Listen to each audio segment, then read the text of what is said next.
1. मूलभूत आर्थिक स्थिती फंडामेंटल्स. पीई रेशियो अंदाजे 11.2 पट म्हणजेच शेअर अजूनही वाजवी किमतीत आहे. आरओई म्हणजेच रिटर्न ऑन इक्विटी सुमारे 28% आणि आरओसीई म्हणजेच रिटर्न ऑन कॅपिटल एम्प्लॉईड सुमारे 20% हे दोन्ही चांगले आहेत. गेल्या काही वर्षांत टाटा मोटर्सने कर्ज मोठ्या प्रमाणात कमी केले आहे. नफावाढ 5 वर्षांचा CAGR जवळपास 37%, उत्कृष्ट कामगिरी. हे सर्व बघितल्यावर कंपनीची आर्थिक पायाभूत स्थिती मजबूत दिसते. 2. मोठी बातमी डिमर्जर.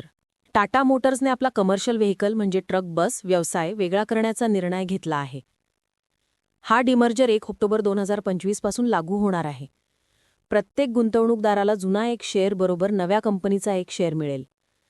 कमर्शियल व्हेकल विभागाची अंदाजे किंमत 260.75 रुपये प्रति शेअर इतकी आहे.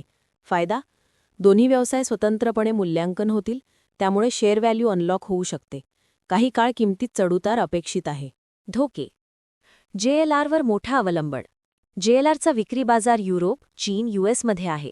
तिथे मंदी आली तर परिणाम भारतातही होतो.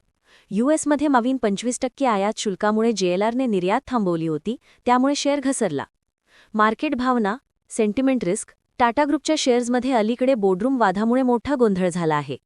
डिमर्जर नंतरचे ऑपरेशनल धोके.